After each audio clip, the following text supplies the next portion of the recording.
Hello everyone, क्या हाल है सभी के। आई होप सब बढ़िया होगे। तो हम ह्यूमन रिप्रोडक्शन स्टार्ट किए थे हमने ये चैप्टर, और इसमें हमने फर्स्ट लेक्चर में हमने मेल रिप्रोडक्टिव सिस्टम के बारे में सारी चीज़ें हमने डिटेल में कवर की थी। तो हम आज के लेक्चर में कवर करने जा रहे हैं फीमेल रिप्रोडक्टिव सिस्टम में कि इनमें क्या क्या चीज़ें होती हैं। सारी चीज़ें हम एक एक करके डिटेल में जाएंगे, ठीक है। तो चलो स्टार्ट करते हैं। शुरू करने से पहले थोड़ा सा एक इंट्रोडक्टरी पार्ट इसमें यही बताऊंगा कि इसको दो पार्ट में डिवाइड करके हम पढ़ेंगे। एक प्राइमरी सेक्स ऑर्गन, जिसको आप क्या बोल रहे हो, ओवरी बोल रहे हो अगर आप फीमेल रिप्रोडक्टिव सिस्टम पढ़ रहे हो। जबकि याद करो, जब हमने वहाँ पे पढ़ा था फर्स्ट लेक्चर में, तो हमने टेस्टिस को प्राइमरी रिप्रोडक्टिव ऑर्गन बोला था। तो यहाँ पे मैं दो पार्ट में ऐसे डिवाइड करके चीज़ों को बताऊँगा। पहले तो हम क्या देख रहे हैं, फीमेल रिप्रोडक्टिव सिस्टम, है ना। फीमेल रिप्रोडक्टिव सिस्टम, देखो एक मैं बात कर रहा हूं, मैं देखूंगा पहले प्राइमरी सेक्स ऑर्गन, दूसरा साथ ही साथ सेकेंडरी सेक्स ऑर्गन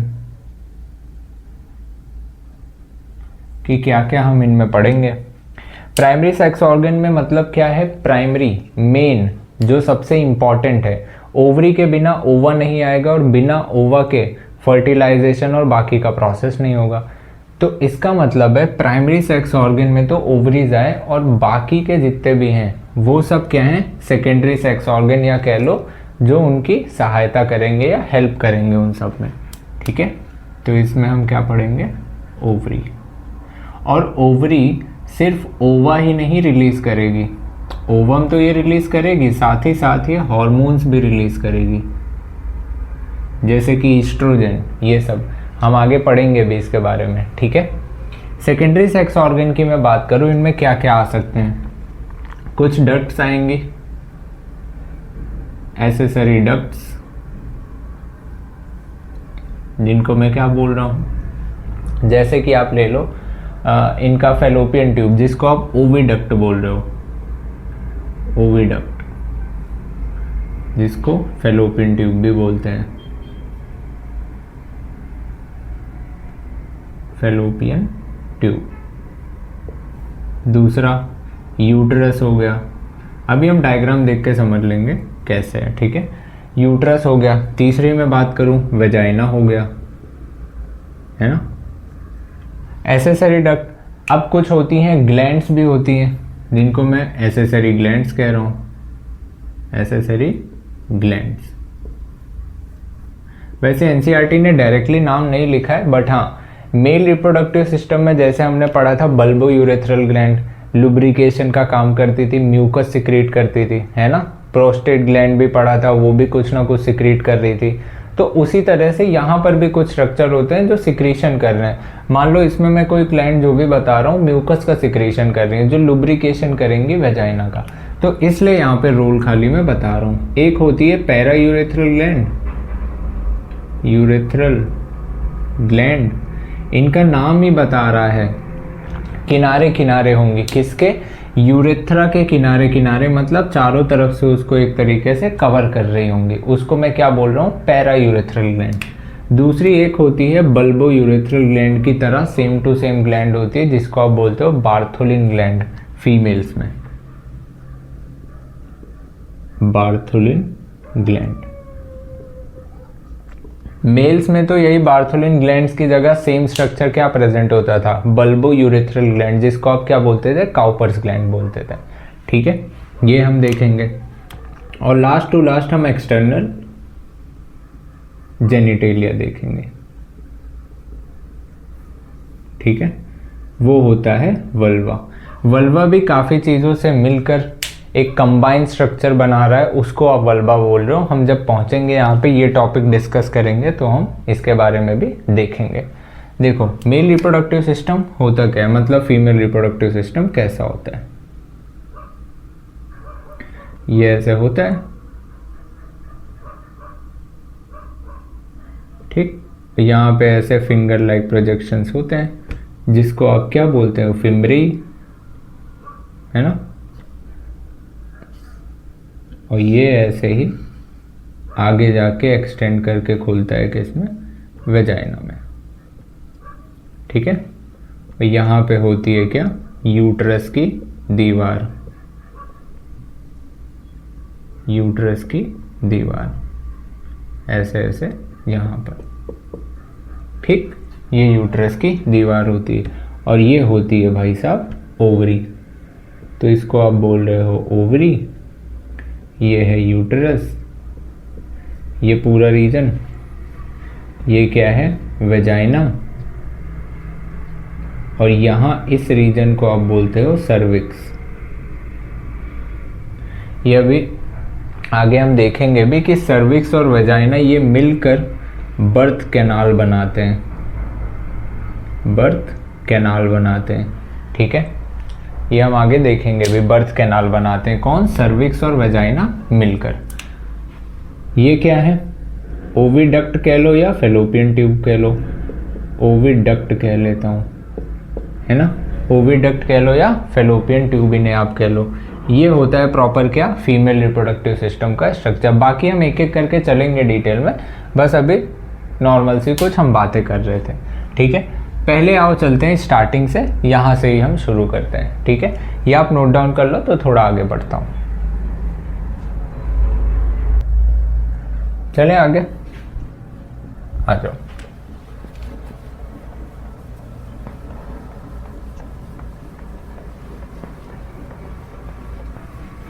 एक एक करके हम पढ़ेंगे, ओवरी भी हम अभी डिस्कस करेंगे। एनसीईआरटी एक चीज़ लिखती है कि फीमेल रिप्रोडक्टिव सिस्टम जो होता है वो कहाँ पर प्रेजेंट होता है, ये आपके लोअर एब्डोमिनल पार्ट में प्रेजेंट होता है, या कह लो पेल्विक रीजन में प्रेजेंट होता है।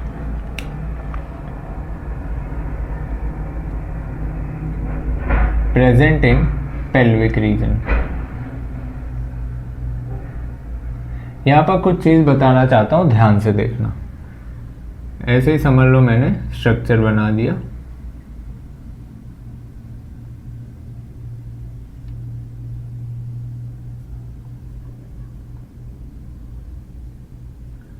और ऐसे मान लो ऐसे पैर होगा,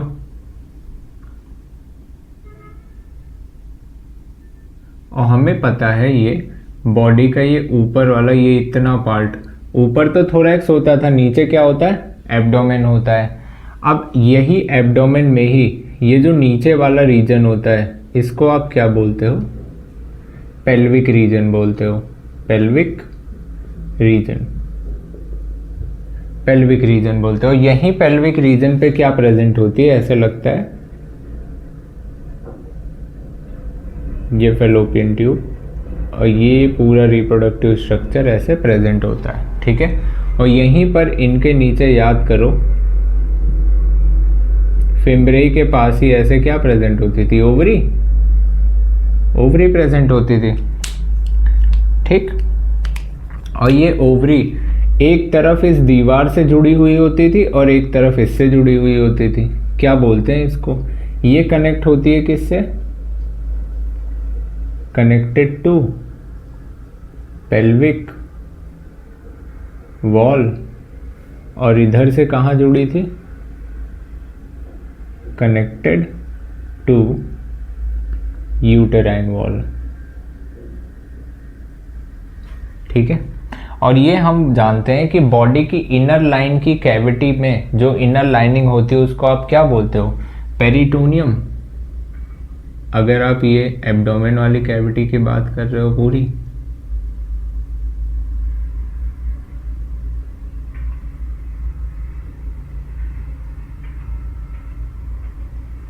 ठीक है, इनर लाइनिंग, इनर लाइनिंग थी, इनर लाइनिंग ऑफ मीजोडर्म कह लो, ठीक है, जिसको आप क्या बोलते थे, पेरिटोनियम।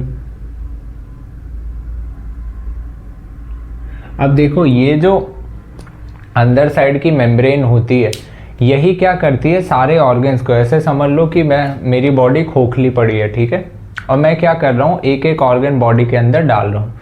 अब भगवान को भी ये चीज़ पता थी कि सारे ऑर्गन्स अगर डालूंगा, सब ऑर्गन्स का वजन तो होता है, तो सारा वजन क्या होगा, नीचे जाके टांगों में सारे ऑर्गन्स इकट्ठा हो जाएंगे। तो इनको अपनी अपनी जगह पर पोजीशन पर रखने के लिए कुछ ना कुछ जुगाड़ करना था भगवान को। तो भगवान ने किया क्या, सिंपल से उन्होंने क्या किया, ये जो किनारे किनारे की ये जो लेयर वाली दीवार थी जहाँ पर ये मेम्ब्रेन थी, इन मेम्ब्रेन से हर ऑर्गन को ऐसे कवर कर दिया। ऐसे समझ लो कि मान लो क्या है, ये मेरा हाथ कोई ऑर्गन है, ठीक है। अब मुझे इस ऑर्गन को कवरिंग में रखना है, तो ये क्या करेंगे, ऐसे एक पूरे इससे कवर से ऐसे कवरिंग कर दी, और इससे क्या किया, साइड बाय साइड इसको ऐसे कनेक्ट कर दिया, दीवार पे जोड़ दिया। तो ये क्या हुआ, होल्ड हो गया, रुक गया। तो ऐसा कहा जाता है कि ये जो बैक साइड पर होता है, ये किसी भी अंदर के इंटरनल ऑर्गन के चारों तरफ कवरिंग भी बनाएगी और उसे अटैच भी करके रखेगी। ऐसा टेस्टिस में भी होता है। टेस्टिस जो होते हैं ना, ये इसीलिए लोड फील नहीं होता मेल्स में, क्योंकि टेस्टिस के ऊपर ऐसे उन गोल स्ट्रक्चर के ऊपर ऐसे ही लगता है कि झोले में कोई चीज़ लटकी है। तो स्ट्रक्चर ये पीछे से सपोर्ट देता है ताकि स्क्रोटम में वेट ना फील हो। उसी तरह सारे ऑर्गन्स के साथ होता है। जैसे अगर मैं कहूँ लीवर ऐसे ही बना लो, मान लो मैंने यहाँ पे क्या बनाया, ऐसे लीवर बना लिया, ठीक। तो लीवर क्या है, इंटरनल ऑर्गन है, तो ये कवरिंग इंटरनल ऑर्गन के ऊपर भी होगी। और तब एक तो आपने पेरिटोनियम इसको नॉर्मली बोला, अगर इस वाली जगह पर है और इंटरनल ऑर्गन के ऊपर है पेरिटोनियम, तो आप क्या बोलते थे, इसको विसरल बोलते थे, क्योंकि इंटरनल ऑर्गन के लिए टर्म यूज करते हैं विसरा। तो हम इसको क्या बोलेंगे, विसरल पेरिटोनियम। ये मैं क्यों बता रहा हूं, इसलिए बता रहा हूं, जब आप इसमें अभी पढ़ेंगे हम ओवरी, चलो यही बता देता हूं। ओवरी, हमें ओवरी पता है ये चीज़ कि ये 2 to 4 सेंटीमीटर लॉन्ग होती है, ठीक है। और ये एक कवर से, जैसे ओवरी क्या है, ऑर्गन ही है, ये भी ऐसे एक कवर से ढकी हुई होती है, ठीक है। एनसीईआरटी ये चीज़ लिखती है, कवर्ड बाय थिन एपिथीलियम। ये वही एपिथीलियम है जिससे ये क्या करती है, कवर्ड रहती है। जैसे समझ लो यहाँ पे मैंने बनाया, ठीक, और यहाँ पर क्या था, होगा सब तरफ, ठीक है। मैं जस्ट समझाने के लिए ऐसे बता रहा हूँ, ये था। अब ऐसे लगता है इसके ऊपर से मैंने ऐसे पतली सी कवरिंग कर दी, और वो भी ये मेम्ब्रेन ऐसी नहीं होती कि डार्क होती है, ऐसा आर पार उसके दिखाई भी देता है। तो मेम्ब्रेन भले इसके बाहर से ऐसे लगी हो, लेकिन ऐसा नज़र आता है कि ओवरी अंदर कहीं प्रेजेंट है, ठीक है। तो मैं ऐसे रेड कलर से ही दिखा दे रहा हूँ, ऐसे ये मेम्ब्रेन से ऐसे लगता है पूरी तरह से ये स्ट्रक्चर्स इनके कवर होते हैं। तो यही क्या है, यही थिन एपिथीलियम है, दोनों तरफ होंगे, ठीक है। ऐसे ही हाल है इनका। थिन एपिथीलियम समझ लो, ये मैंने ले ली पॉलीथिन, और ये रहा कोई ऑर्गन। ऐसे इसके ऊपर अगर मैं थिन एपिथीलियम चढ़ा दूं, तो अंदर से ये स्ट्रक्चर अभी भी दिखाई देगा। ऐसे ही होता है कुछ ओवरी के साथ भी, ठीक है, ऐसे करके कुछ। तो ये नज़र तो आएगी और ऐसे लगता है उसके साथ ऐसे लगी हुई है। तो ये क्या है, कवरिंग, यही बता रही है क्या, पेरिटोनियम को एक हिसाब से, ठीक है। एग्जैक्टली नाम नहीं भी याद रखना है, कोई दिक्कत नहीं। ओवरऑल होता क्या है, ये इसको सपोर्ट देने का भी काम कर रही होती है। और अभी हमने देखा ओवरी एक तरफ इधर से भी कनेक्टेड होती है इस दीवार से, दूसरी तरफ इधर से भी पेल्विक वॉल से भी कनेक्टेड रहती है, ठीक है, एक इधर से और एक इधर से। तो ये दोनों बात याद रखना। और ये हमने देखा ओवरी के बारे में। अच्छा, ओवरी को ऐसे समझ लो, ओवरी है, उसको आप ऐसे काट के देखोगे तो उसके अंदर कैसा दिखाई देता है। जब मैं ओवरी को ऐसे काट के दिखाऊं,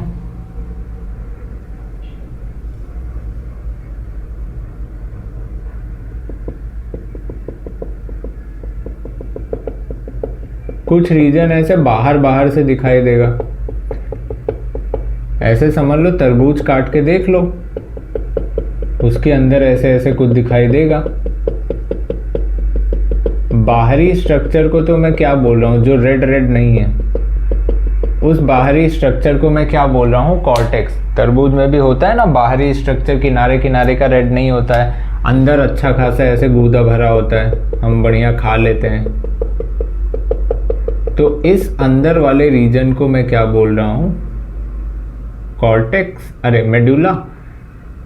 ये वाला रीजन है मेडुला, और ये जो बाहर वाला रीजन है इसको क्या बोलते हो आप, कॉर्टेक्स। ये किसका स्ट्रक्चर है, इसी का स्ट्रक्चर है, कॉर्टेक्स है। और इसी के बाहर एक, दोबारा वही चीज़ बता रहा हूँ, जैसे यहाँ पर चादर ये चढ़ी है, इसके ऊपर क्या है, ऊपर साइड पे कवरिंग ही तो है। कौन सी कवरिंग है, ऐसे थिन एपिथेलियम की कवरिंग होती है, और उसमें ऐसे जो सेल्स होती हैं जिसको आप क्या बोलते हो, इन्हीं को आप बोलते हो जर्मिनल एपिथेलियम। इन्हीं को आप क्या बोलते हो, जर्मिनल एपिथेलियम। इसका नाम ही बता रहा है कि ये जर्म सेल को प्रोड्यूस करने वाली, मतलब ये उसकी मम्मी है, किसकी, एग सेल की, ठीक है, या आप कह लो एग मदर सेल है, मतलब ये फीमेल गैमेट बनाएगी, ठीक है, मियोसिस करके। ये 2n स्ट्रक्चर ही होगी, पूरी बॉडी ही 2n की बनी है, ठीक है। तो ये एक बार आप नोट डाउन कर लो। ओवरी के बाद देन हम चलते हैं एसेसरी डक्ट्स वाले पार्ट पे, जिसको आप क्या बोल रहे हो, इनके अलग अलग रीजन, जैसे कि आप ओविडक्ट पढ़ोगे, देन हम यूट्रस पढ़ेंगे, देन हम वेजाइना पढ़ेंगे, इस तरीके से चलेंगे। ये आप नोट डाउन कर लो एक बार, चले। देखो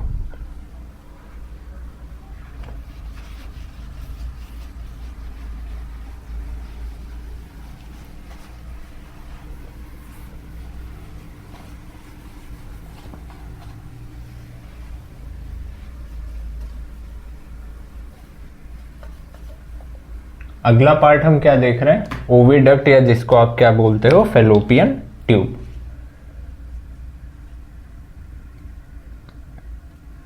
ओविडक्ट भी देखेंगे एंड यूट्रस भी यहीं देख लेते हैं। चलो नीचे लिख देता हूँ, यूट्रस है ना, ओविडक्ट देख रहे हैं और हम देखेंगे क्या, यूट्रस। यूट्रस को आप वुम्ब भी बोलते हो और आप इसे हिस्टेरा भी बोलते हो, ठीक, एक ही बात है। देखो ओविडक्ट बताता हूँ, एक ही डायग्राम बना रहा हूँ, उसी में दोनों चीज बता देता हूँ।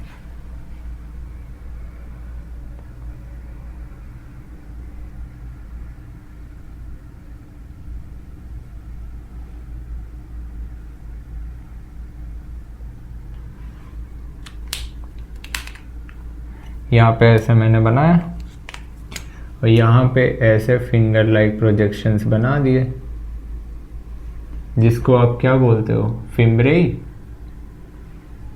यहीं पर क्या होता था, ओवरी, ठीक, और यहाँ पर ऐसे इनकी दीवार होती थी, जिसको आप क्या बोलते थे, यूट्रस।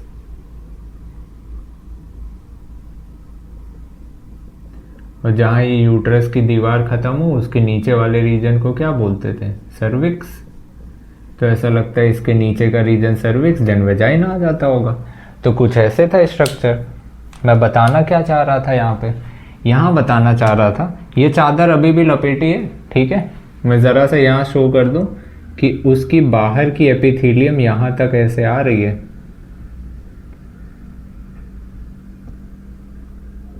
अब वो समझाने के पीछे रीज़न था क्योंकि यहाँ पर वो चीज़ें कनेक्ट करनी थी। सब जगह होगा, सिर्फ ऐसे ही बता दिया।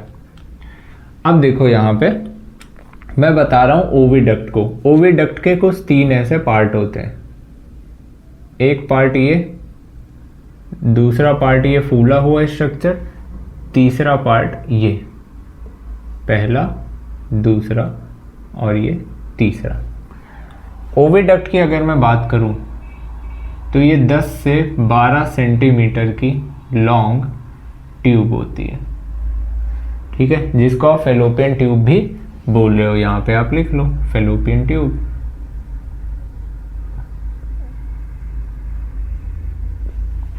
दस से 12 सेंटीमीटर की लॉन्ग ट्यूब होती है।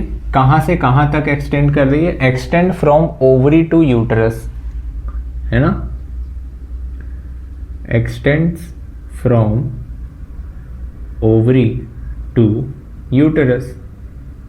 और इसके कितने पार्ट्स होते हैं? 3 पार्ट्स होते हैं। कौन कौन से होते हैं? सबसे पहले वाले पार्ट को आप क्या बोलते हो? सबसे पहले वाले को आप बोलते हो इनफंडिबुलम। इनफंडिबुलम जिसमें फिम्ब्रेई लाइक स्ट्रक्चर है, फिम्ब्रेई। ये क्या करते हैं? कलेक्शन ऑफ ओवा, कलेक्शन ऑफ ओवा। यहाँ से जो भी ओवा ऐसे निकला ये उसको कलेक्ट करने का काम करेंगे। दूसरा स्ट्रक्चर, इसको आप बोलते हो एम्पुला। ये अपना नाम ही बता रहा है, आई एम फुला, मतलब मैं फूला हुआ स्ट्रक्चर हूं, एम्पुला। ठीक है, ये एक वाइडर रीजन होता है जहां पर ऐसे स्पर्म ये जो आ रहे होते हैं, ये स्पर्म और यहाँ से निकला ओवम, ये दोनों इस जगह पर फ्यूज करते हैं, जिसको आप क्या बोलते हो? फर्टिलाइजेशन। तो यहाँ पर फर्टिलाइजेशन होगा। तीसरा एक पार्ट होता है इस्थमस। ठीक है, वो जो 3 नंबर पे बना है, इस्थमस। ये नैरो पार्ट होता है, नैरो रीजन, मतलब काफी पतला पार्ट होता है। ठीक है, ये स्पर्म चलो मैं अभी हटा दे रहा हूं, ठीक, क्योंकि यहाँ पे एक दूसरी चीज समझानी है। अब देखो, अगर मैं यूट्रस की बात करूं, जिसको आप वोम्बिया हिस्टेरा कह रहे हो, यूट्रस इन्वर्टेड पीयर शेप होता है, मतलब ऐसे उल्टा नाशपाती जैसा, इन्वर्टेड पीयर शेप स्ट्रक्चर होता है। ठीक है, उल्टा कर दो पीयर को, वैसा कुछ नजर आता है। इसमें ऐसे वॉल होती है इनके यूट्रस में। सबसे बाहर ये जो दिखाई दे रही है आपको, इसको आप क्या बोलते हो? Perimetrium, perimetrium. बीच वाली को आप क्या बोलते हो? मायोमेट्रियम। और ये मायोमेट्रियम इनवॉलेंट्री मसल्स की बनी होती है, और इसमें कॉन्ट्रैक्शन होता है जब भी इसमें बेबी को बाहर आने का चांस होता है, तो हार्मोन्स आते हैं और इसमें कॉन्ट्रैक्शन कराते हैं। तो ये वॉल कॉन्ट्रैक्शन के लिए बनी है। ठीक है, तो यहाँ कॉन्ट्रैक्शन पॉसिबल है, यहाँ कॉन्ट्रैक्शन होगा। फिर एक सबसे अंदर साइड पर एक वॉल होती है जो ब्लड वेसल्स की बनी होती है, और काफ़ी थिक वॉल होती है, क्योंकि इम्प्लांटेशन इसी वॉल में होता है। और इस वॉल को ही आप क्या बोलते हो? अंदर साइड प्रेजेंट है, इसको आप बोलते हो एंडोमेट्रियम। ये सारे जगह होगा, मैंने बता दिया सिर्फ ऐसे ही। और जब भी इम्प्लांटेशन होता है ब्लास्टोसिस्ट का, अभी हम आगे पढ़ेंगे भी बाद में, तो वो हमेशा अक्सर इस रीजन में होता है, बट हालांकि हम समझने के लिए इस रीजन में बनाते हैं ताकि इजी पड़ जाए समझाना। ठीक है, तो यहाँ पर तो ये जो लास्ट है ये क्या है? एंडोमेट्रियम।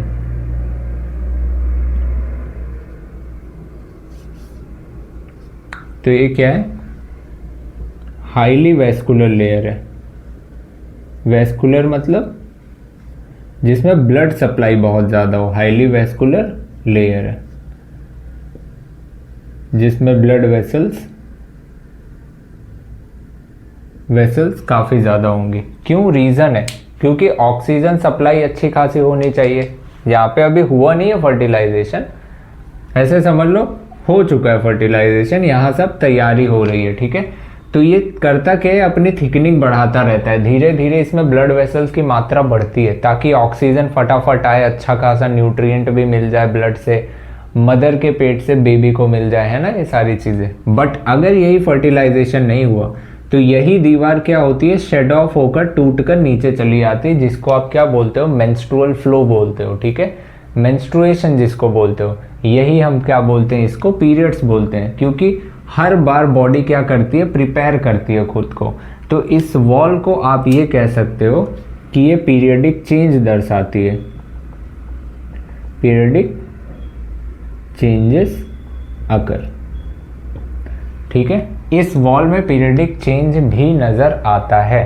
ठीक, ये हम देख लेते हैं एक बार। देन हम अब वेजाइना वाला पार्ट देख रहे हैं, जिसको हम क्या बोलते हैं, वेजाइना के बाद हम पढ़ेंगे एक्सटर्नल जेनिटलिया। ठीक है, ये एक बार नोट डाउन कर लो।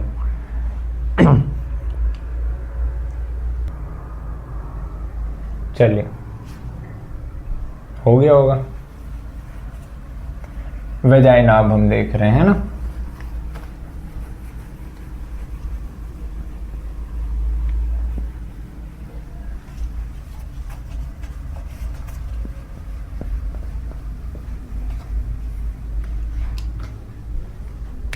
देखो, स्ट्रक्चर अपने को दोबारा बनाना पड़ेगा।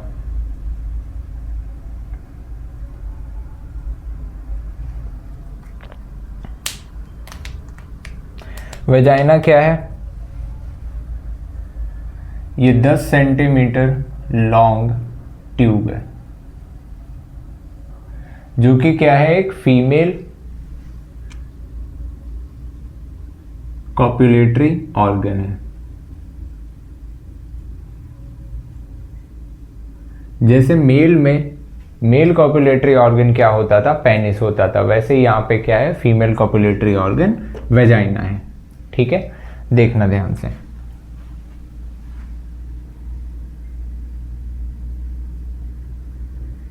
देखो, अब हम सारी चीज नहीं बना रहे, वेजाइना बनाना है तो बाकी सारी चीजें बस ऐसे ही रैंडमली बना दे रहा हूं। कहानी हमें यहाँ से शुरू करनी थी।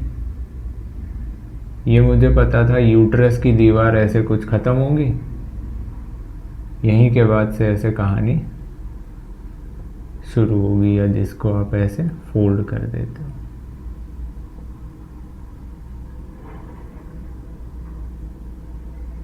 ठीक, ये तो क्या थी, यूट्रस की दीवार थी।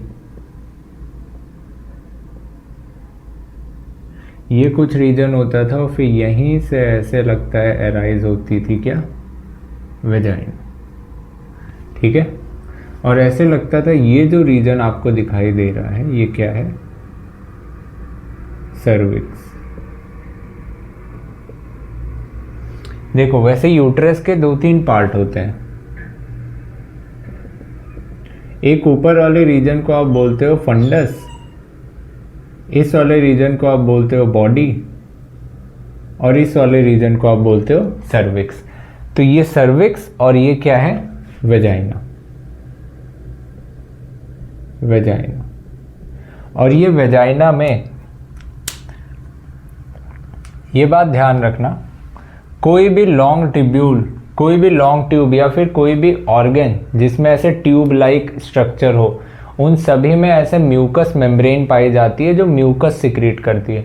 जैसे ये है ट्यूबुलर ऑर्गन, हमारी नोज, जैसे माउथ है बक्कल कैविटी, अंदर साइड पर क्या है, पूरी की पूरी म्यूकस मेम्ब्रेन है, ये क्या म्यूकस रिलीज करती है। उसी तरह फीमेल का भी ये वेजाइना क्या है, ये भी किनारे किनारे की वॉल में म्यूकस रिलीज करता है। ऐसा देखा गया है, जो भी हॉलो ऑर्गन वातावरण के बाहरी डायरेक्ट संपर्क में होता है, वो म्यूकस रिलीजिंग ये जो वॉल होती है किनारे किनारे उनके रहती है, और यही क्या सिक्रीट करती हैं, म्यूकस। हो सकता है ये ट्रैप फॉरेन ऑर्गेनिज्म, मतलब फॉरेन पार्टिकल्स को ट्रैप करने का काम करे और म्यूकस के द्वारा बाहर निकाले। ठीक है, अब देखो, वेजाइना भी एक हॉलो ऑर्गन ही है और वहाँ भी वातावरण से डायरेक्ट संपर्क में वो है। हालांकि वहाँ पे म्यूकस जो रिलीज भी हो रहा है उसका और भी रोल है, जैसे कि वो ल्यूब्रिकेशन का काम करता है वहाँ पर, तो यहाँ पर वो भी रोल है, वेजाइना है। और यहीं पर ऐसे म्यूकस मेम्ब्रेन की फोल्डिंग होती है, inner lining of mucus membrane, मैं ऐसे ही बना दे रहा हूँ। ठीक है, ऐसे क्या होती है, inner lining of mucus membrane, जो म्यूकस सिक्रीट करेगी और इस पाथ को लुब्रिकेटिंग बनाएगी। ये क्या है, inner lining of mucus membrane. और इन्हीं इनर लाइनिंग की म्यूकस मेम्ब्रेन जब ऐसे डबल फोल्ड हो जाती है, जब ऐसे डबल फोल्ड हो जाती है और ऐसे स्ट्रक्चर को लॉक कर देती है, ठीक है,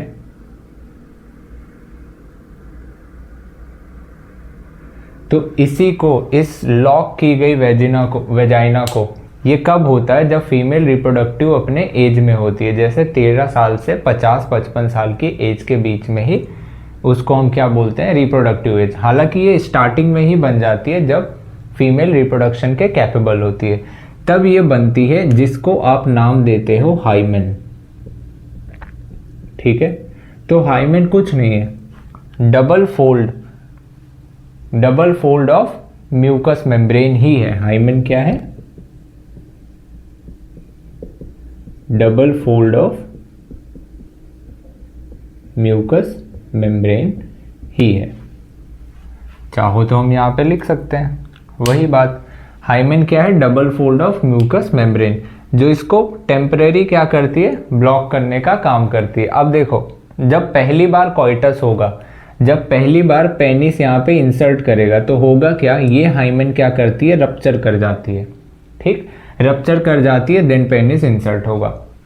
अब देखो, ऐसा पुराने समय में ऐसे लोग मानते थे कि जिन भी फीमेल्स में ये हाइमेन अभी भी बना हुआ है वो अभी सही है, लेकिन जिनमें भी हाइमेन रप्चर कर गया है उनके कैरेक्टर पे लोग शक करते थे। हालांकि ऐसा ज़रूरी नहीं है कि ये हाइमेन हमेशा कॉइटस के दौरान ही रप्चर करे, ठीक है। ऐसा देखा गया है कि अगर कोई फीमेल स्पोर्ट्स में काफ़ी ज़्यादा है एक्टिव, ठीक है, बहुत ज़्यादा स्पोर्ट्स कुछ खेल रही है, तो भी ये चांसेस होता है कि ये रप्चर कर जाता है।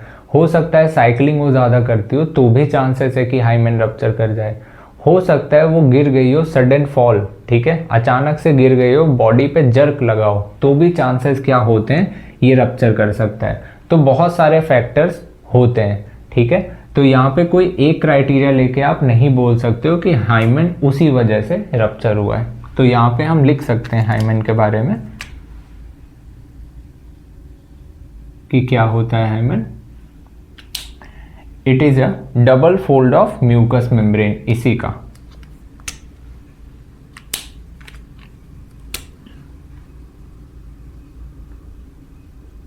Double fold of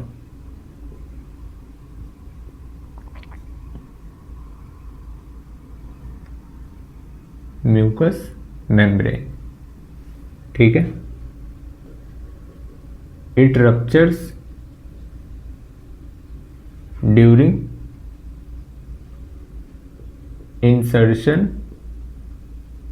of penis, या फिर इसी को आप कह लो कॉइटस, ठीक है। इस टाइम पे ये रप्चर कर जाती है, बट ध्यान रखना, इट मे ऑल्सो रप्चर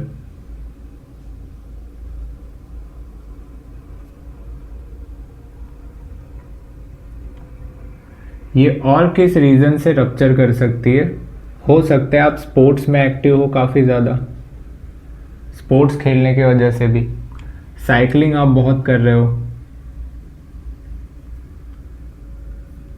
एक सेकेंड, साइकिलिंग, या फिर सडन आप गिर गए हो, झटका लगाओ बॉडी पे, सडन फॉल, ठीक है। इन सब कारण के वजह से होता क्या है, इसके रप्चर करने के चांसेस होते हैं। तो बहुत सारे कारण होते हैं जिस वजह से होता है। तो ये क्या था? वेजाइना हमने देखा, इसकी इनर लाइनिंग जिसको हमने देखा, सर्वाइक्स। यहीं पर अगर मैं बोलूँ बर्थ कैनाल को लेकर बात, बर्थ कैनाल, जहाँ से बेबी बाहर आएगा, वो पूरी कैनाल कहाँ से बनी होती है? ये सर्विक्स और वेजाइना मिलकर ही क्या बनाते हैं? Birth canal. Cervix plus vagina, ये मिलकर कंस्टिट्यूट बर्थ कैनाल, ठीक है। यही क्या करता है? बर्थ कैनाल फॉर्म करता है, ठीक है। तो ये वेजाइना की हमने कुछ कहानी देखी। देन अब हम आ जाते हैं कहाँ पर? एक्सटर्नल जेनिटेलिया पे, जिसको आप क्या बोल रहे हो? एक्सटर्नल जेनिटेलिया, वल्वा कह रहे हो। उसके बारे में एक बार डिटेल में देखते हैं, ये आप नोट डाउन कर लो। चले, done done done.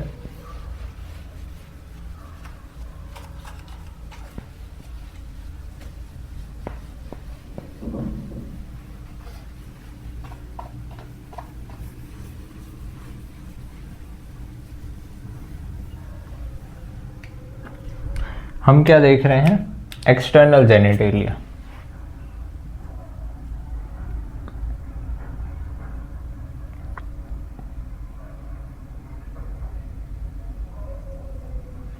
External genitalia क्या किसको बोल रहे हैं, वल्वा को। वल्वा में क्या क्या आता है, इट इंक्लूड्स, क्या क्या आएगा, अभी हम एक एक करके डायग्राम बना के स्ट्रक्चर्स पढ़ेंगे, ठीक है। मॉन्स प्यूबिस, ठीक है। फिर एक बाहर साइड से अभी हम पढ़ेंगे स्ट्रक्चर्स, लेबिया मेजोरा, फिर पढ़ेंगे labia minora, then last to last एक तो जस्ट अभी हमने पढ़ा था, हाइमेन भी आता है इसमें, और इसमें एक आता है क्लाइटोरिस, और हाइमेन तो अभी हमने जस्ट पढ़ा है, ठीक है। तो थोड़ा सा ध्यान देना, यहाँ पे मैं स्ट्रक्चर बना के दिखा रहा हूँ। सबसे बाहर ऐसे थिक मोटी सी कवर होगी, जैसे इसका नाम भी ऐसे ही बोला गया है। याद करो जब कॉकरोच पढ़ते हैं तो कॉकरोच में उसके माउथ पार्ट में हमने पढ़ा था, लिप को हम क्या बोलते थे, लेबियम वाले वर्ड से यूज करते थे। तो ये लेबियम वाला जो वर्ड आया है, लेबिया वाला ये जो वर्ड आया है, ये लिप को लेकर आया हुआ है। ऐसे डबल फोल्ड ऑफ लिप को ही ये क्या बोल रहे हैं, लेबियम ही बोल रहे हैं। जो मेजर है, जो काफी मोटी लेयर है, उसको ये क्या बोल रहे हैं, लेबिया मेजोरा। देखो ध्यान से देखना, थोड़ा सा मैं ऐसे समझाने की कोशिश करता हूं,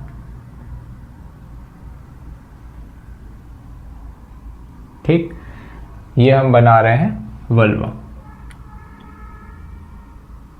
अब जो बाहर साइड पर है काफी मोटी सी दीवार है,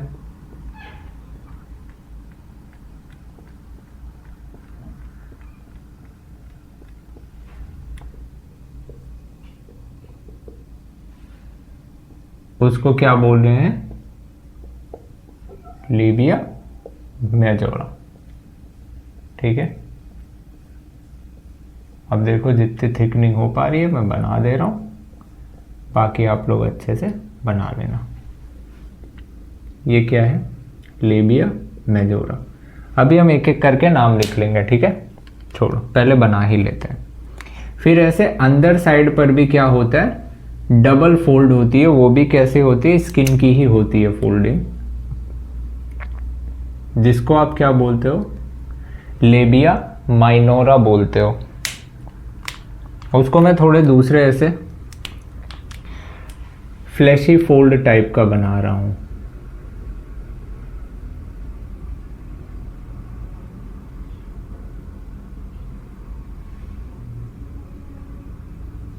और वो भी डबल बना रहा हूं।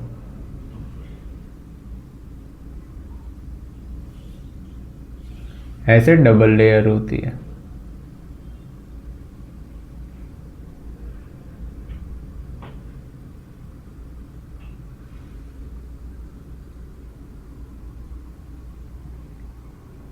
ऐसे डबल लेयर होती है, जिसको हम क्या बोल रहे हैं, लेबिया माइनोरा। और यहीं से एक स्ट्रक्चर निकल कर आता है इसी लेबिया माइनोरा से, small tiny finger like structure होता है, जिसको आप क्या बोलते हो, क्लाइटोरिस बोलते हो। और यहीं पर और भी ओपनिंग्स अगर मैं बना के दिखाऊं, एक ओपनिंग ऐसे होती है छोटी सी, जिसको आप क्या बोलते हो, यूरेथ्रल ओपनिंग, जहां से यूरिन पास होता है, ठीक है। और इसी यूरेथ्रल ओपनिंग के इर्द गिर्द ऐसे सुई की नोक जैसी ढेर सारी इसके आसपास कुछ ग्लैंड्स पाई जाती हैं। याद करो जो मैंने बोला था, यूरेथ्रा के अराउंड पाई जाने वाली ग्लैंड पैरा यूरेथ्रल ग्लैंड इन्हीं को बोलते हैं, ठीक है। अभी हम देखेंगे स्ट्रक्चर। और फिर एक ओपनिंग होती है जिसको आप क्या बोल रहे हो, वेजाइनल ओपनिंग। इसको मैं थोड़ी सी लार्ज बना दे रहा हूँ, ठीक है, वेजाइनल ओपनिंग जिसको आप बोल रहे हो। और इसके भी किनारे किनारे ऐसे ग्लैंड्स पाई जाती हैं जिसको आप क्या बोलते हो, बार्थोलिन ग्लैंड बोलते हो, ठीक है। तो ये क्या है, वेजाइनल ओपनिंग।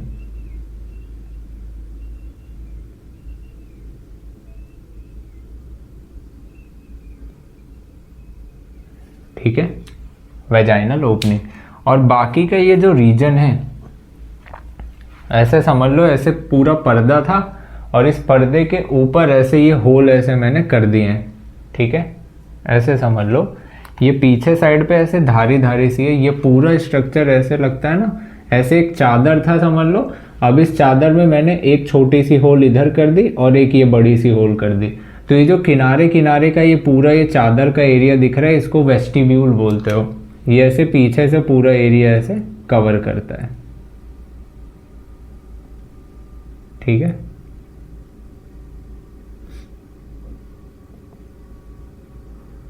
ऐसे करता है, ऐसे समझ लो। ये थी वेजाइना, ठीक है, ऐसे समझ लो वेजाइना है। तो ये पूरा हाथ क्या है, ये पूरा का पूरा क्या है, वेस्टिब्यूल है, ठीक है। अब इसी वेस्टिब्यूल में मैं वेजाइनल ओपनिंग अगर दिखा रहा हूं तो ऐसे करके मान लो यहां से कुछ दिखा रहा हूं, तो ऐसे समझना ये जॉइंटेड ही है और ये ओपनिंग क्या है, वेजाइनल ओपनिंग है। और ये जो पूरा का पूरा एरिया है समझ लो कहीं पर है वेजाइनल ओपनिंग। और बाकी का ये सब जो एरिया है, बाकी का ये सब जो किनारे का एरिया है, ये सब क्या है, वेस्टिब्यूल है। ऐसे ये एक ओपनिंग है, ऐसे ऊपर भी कोई ओपनिंग है जैसे कि ये वाली ओपनिंग, ठीक है।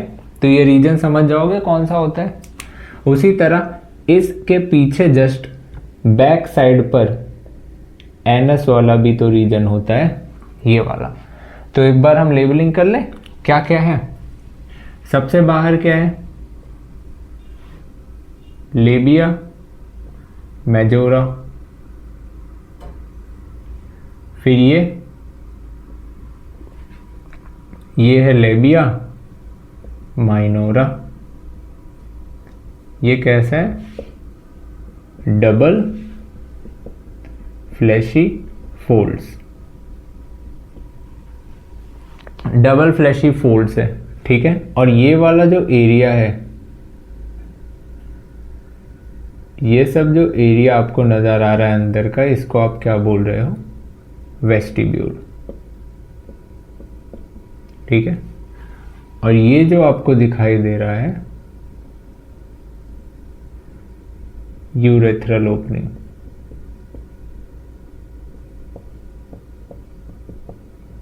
जहां से यूरिन पास होगा। और ये जो डॉट डॉट जैसा स्ट्रक्चर है, इसको आप क्या बोल रहे हो,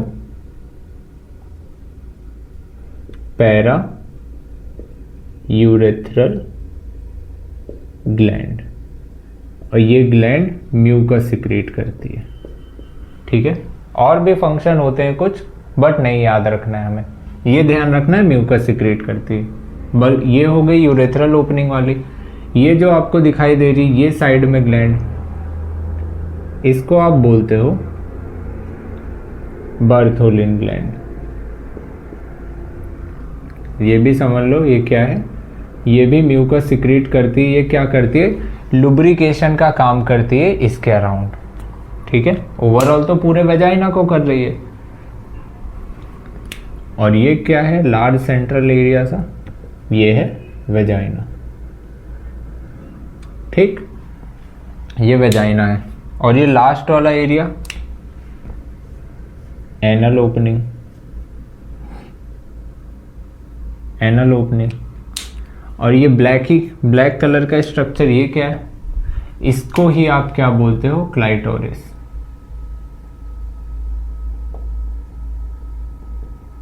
क्लाइटोरिस। और ऊपर ऐसे रीजन होता है, fat cushion like reason,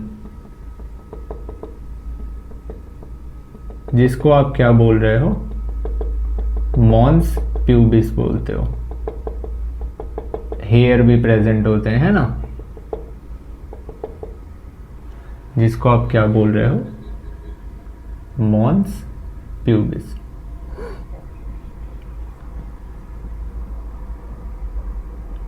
fatty cushion like skin with hairs. ठीक है, जैसे हेयर ऐसे आर्म पिट्स में भी होते हैं, वैसे ही यहाँ पर भी क्या होते हैं, हेयर प्रेजेंट होते हैं, जिसको आप क्या बोल रहे हो, मॉन्स प्यूबिस कह रहे हो। ठीक है, मैं होमोलॉगस स्ट्रक्चर अगर बता पाऊँ तो ज़रा बताना। होमोलॉगस स्ट्रक्चर्स मेल में एंड फीमेल में, जैसे ऐसे नॉर्मली कंपेयर करके देख रहे हैं। मेल में जो स्क्रॉटम होता था जिसमें टेस्टिस थे, उस स्क्रॉटम जैसा स्ट्रक्चर यहां पर कौन सा प्रेजेंट है, लेबिया मेजोरा को उसके बराबर का स्ट्रक्चर समझते हैं, लेबिया मेजोरा। ठीक है, होमोलॉगस स्ट्रक्चर मतलब उनके जैसा स्ट्रक्चर हो। ठीक है, हाँ एग्जैक्ट सेम टू सेम नहीं है कि जैसे वहां पे पाउच लाइक स्ट्रक्चर था, यहां पे वही स्किन का बना हुआ स्ट्रक्चर है। ठीक है,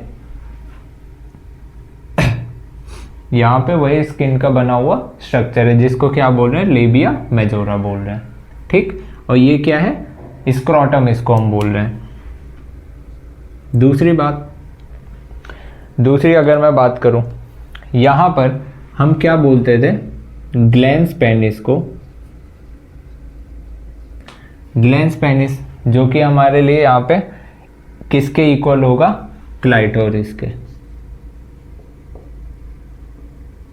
ठीक है, ग्लैंस पेनिस भी इसके इक्वल होगा। ठीक है, क्लाइटोरिस भी क्या है, सेंसरी प्लेजर देने का काम कर रहा है, वही ग्लैंस पेनिस का भी काम होता है। ये भी, इसमें भी इरेक्टाइल टिश्यू होता है, ग्लैंस पेनिस में भी, क्लाइटोरिस वाले में भी इरेक्टाइल टिश्यू ही होता है, सेम टू सेम टिश्यू, वही टिश्यू होता है।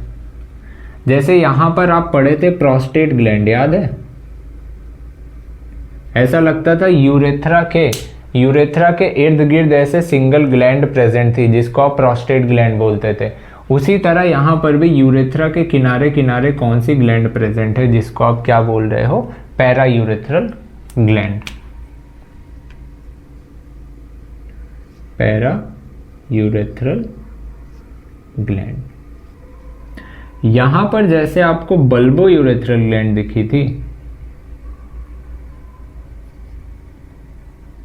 जैसे कि काउपर्स ग्लैंड, वैसे ही यहां पर कौन सी ग्लैंड देखने को मिली, बार्थोलिन ग्लैंड। ठीक है, बार्थोलिन ग्लैंड। देखो अगर मैं वो ओपनिंग ऐसे साइड बाय साइड करके दिखाऊं बॉडी में, तो ध्यान से देखना जरा कैसे दिखाई दे रही थी। ऐसे समझना ये क्या थी, बैकबोन। ठीक है, ऐसे रीढ़ की हड्डी, ऐसे बैकबोन थी, और ऐसे ये एंड हुई, और यहीं कहीं पर ओपनिंग आई किसकी, एनस की। रेक्टम था, लार्ज इंटेस्टाइन और बाकी स्ट्रक्चर थे। इसी के जरा सा जब आप आगे बढ़ते हो तो फिर क्या रहता है, वेजाइनल ओपनिंग, है ना। ऐसा लगता है कि ये वेजाइना थी, और इसी वेजाइना से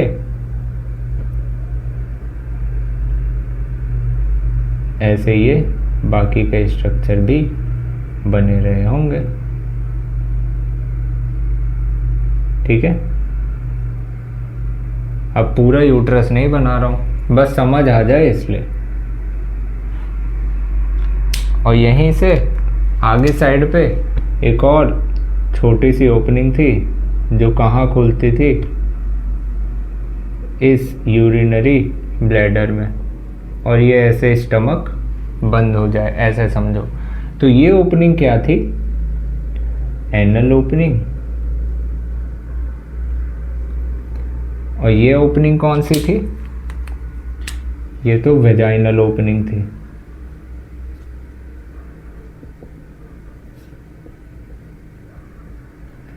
और ये वाली ओपनिंग क्या थी,